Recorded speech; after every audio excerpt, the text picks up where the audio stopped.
আবার চলে এসেছি একটু দুষ্টুমি করতে। চলো মায়ের সাথে আবার একটা প্র্যাঙ্ক করবো। আর কি নিয়ে প্র্যাঙ্ক করবো সেটা তো তোমরা দেখতেই পাবে। আর আমি রেডি হয়ে গেছি, দেখো দেখতেই পাচ্ছ আমি রেডি হয়ে গেছি। কি কারণে রেডি হয়ে গেছি সেটাই জানো।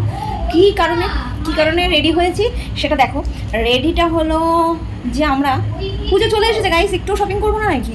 তো যাচ্ছি একটু শপিং করতে, তো চলো যাই। তার আগে মার পেছনে না লাগলে হয়, ভালোই লাগবে না মনটা। চলো চলো চলো শিগগির আগে দাঁড়াই।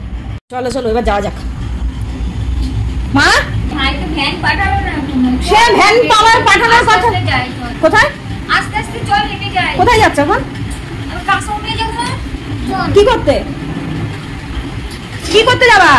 আরে পুজো চলে এসেছে তার হুঁশ নেই। আরে সেটা আমার বড় কথা না, তুমি দাঁড়াও এক জায়গায়। তুমি কি পড়েছো এটা? কি পড়েছো? তোমাকে আমি বলেছি না যে এই ধরনের ড্রেস ফেস পরবে না আমার সঙ্গে গেলে। আগের দিন ওই কাকুটা ট্রেনের মধ্যে কি বললো যে তোমার দিদিকে বাদামটা কিনে দাও, আর তুমি ওই কাকুর সামনে বলছিলা যে বাদাম কিনবো। হ্যাঁ সবাই ভাবে যে তুমি আমার দিদি। না আমার দিদি কোনো নেই, আমি একা মেয়ে। তাই তুমি এই ধরনের ড্রেস পরবে না, পরলে তোমাকে ওই ছোকরারা সবাই ভাবে দিদি আর লাইন মারবে।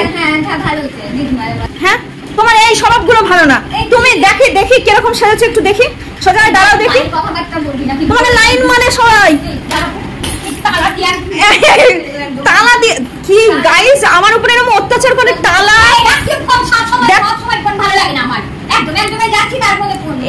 গাইস সবসময় যখনই কিছু দেখো তো এটা তোমরাই বলো এরকম ধরনের। না দাঁড়াও তোমার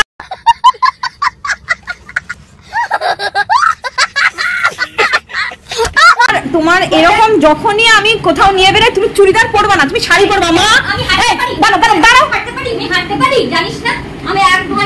না তুমি মায়ের মতন থাকবা।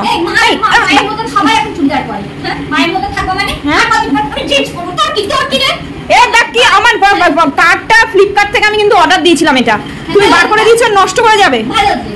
হ্যাঁ এগুলো কি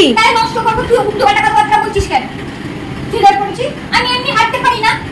হ্যাঁ তুই জানিস না যে আমার পায়ে কি হবে? এটা জানি, কিন্তু ওই লোকগুলো তো দাঁড়াও আসতে। আরে দাঁড়াও, আরে সেটা না, কথাটা হলো ওই দাদুটা কি বললো তোমার দিদিকে একটা বাদাম কিনে দিতে পারছো না?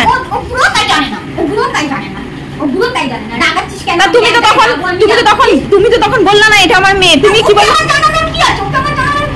তুমি কি সুন্দর দিদির পাঠ করে গেলে সারা ট্রেন। শোনো আমার জামা তাহলে তুমি কি করে কিনবা? তোর জামা আমি কিনবো না, এই অসভ্যতা আমি মেয়ের আমি জামা কিনতে পারবো না। হ্যাঁ আমি জামা কিনবো না, আমার পুজো চলে আসলো।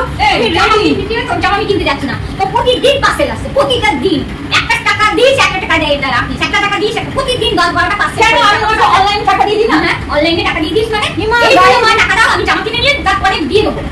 কেন সেদিন শুধু একটাই দিন এখনো পর্যন্ত সেইটা বাকি। হ্যাঁ বাকিটা দেখো মার কাছ থেকে তো বাকিতে নেওয়া যায়। বলো বাকি বলবি কেন? যে বল যে আমি আমাকে দাও, তা বাকি রাখিস কেন? বাকি তো রাখবো, আবার পরে তো দিয়ে দেবো। সেটা কথা তুই বল রাখবি বলছি যাবি না, আমি সব খুলে ফেললাম। না খুলবো কেন? তাই অসভ্যতা আমি করছি। হ্যাঁ খুললে তুমি শাড়ি পরবা? দাঁড়াও ঠিক আছে। আচ্ছা গাইস চলো বেশি কথা বলবো না, 10 মিনিট ফেল করে যাবো, তার থেকে ভালো আমার চলে যাওয়া ভালো। আর আমার এই ব্যাগও রেডি, তো চলো। তো মাকে একটুখানি বিরক্ত করে নিয়েছি যাওয়ার আগে। তো চল জানি না মানে অ্যাকচুয়ালি যাওয়ার আগেই এরকম করে দিয়েছি। এবার জানি না আমাকে কিছু কিনে দেবে কি দেবে না। আর কিনে দিলেও আমি তোমাদের সাথে শেয়ার করবো না, কারণ লাইক কমেন্ট শেয়ার তোমরা করছো না, তাই জন্য শেয়ার করবো না। একবারে পুজোর সময় পড়বো, ফটো ছাড়বো, তখন তোমরা দেখবে, লাইক কমেন্ট শেয়ার করবে। আর এখন এইটুকুনি দুষ্টুমি থাক, পরে আবার দেখা যাচ্ছে। চলো টাটা।